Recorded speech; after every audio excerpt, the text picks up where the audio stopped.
Hello, I'm Ivy, and this video is based on an ESL class which I have observed on 10 November 2023 at Trent University. It was an academic analysis class which focused on the listening and reading skills of the learners. It was an English class for academic purpose. There were 8 international students in the classroom who came from Japan, China and other parts of the world. So they were new to the Canadian education system or the language learning.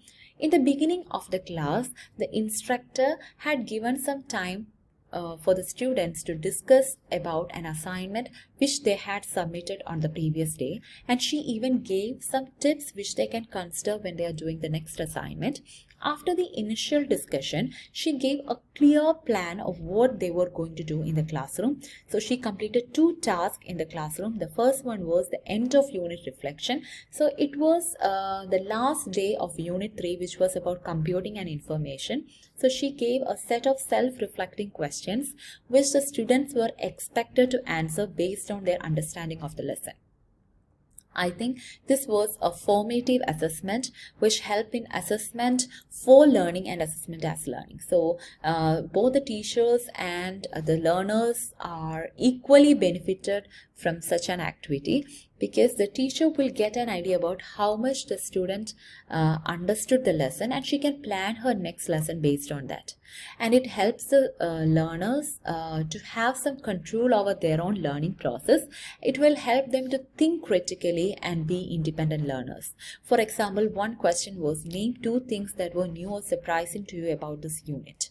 What an amazing question it was. Instead of direct question, when these kind of questions were given to the students, they were able to think critically, and it helped them in developing their own learning goals based on their understanding. And it took 1 hour and 15 minutes to complete this task, and after that she gave a short break for the students, and when they were back she introduced the second activity, which was an open quiz that was named as Trent Quiz. So there were a set of questions based on Trent. The students had to work together, work in pair, and they had to find answers from the Trent University website.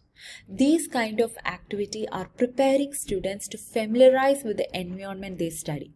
So I think this can be considered as a task-based learning, where the students were given a task to complete which will help them in the future or help them during their journey in Trent. So when they find answers from Trent University website, it is help them to develop their life skills. And I can give 2 examples. One question was, what do the acronym TISA, TCSA or TI stand for? And another one, name 3 clubs or organizations that you can join at Trent. If you ask me, I don't know which are the 3 clubs which I can join here in Trent, and I'm not sure of the full form of TISA or TI. So when these kind of questions are given, it will help them to think critically, and it will help them in their future.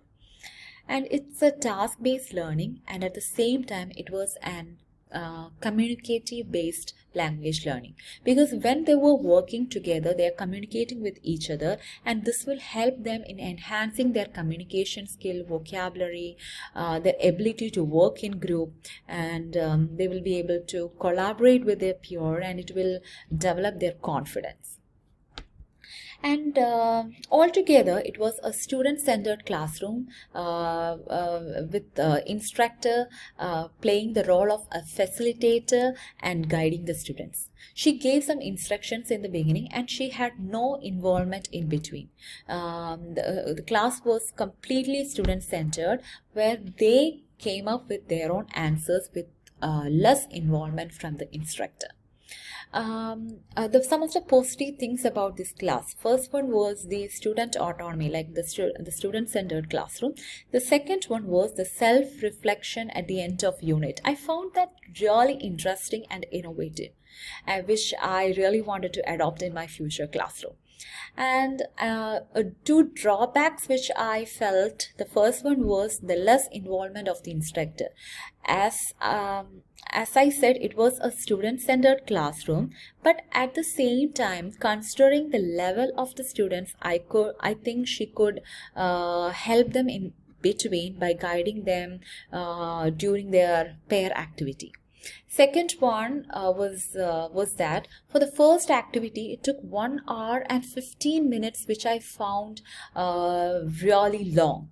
She could have completed this activity with half an hour. That were the two drawbacks which I found in this class. Apart from that, I think this class was really amazing, and the strategies she incorporated in her classroom, I think I could also relate to that, because I'm also a teacher who believes in task-based learning and communicative language learning, but I give equal importance to the rules that govern the language. I believe a student will be able to communicate better, or they will be able to complete the task better when they are aware of the rules that are governing a language. So, another thing, as I said before, the reflection at the end of a lesson is a new concept for me, and I'm definitely going to adopt this concept in my future class. Thank you. Have a great day.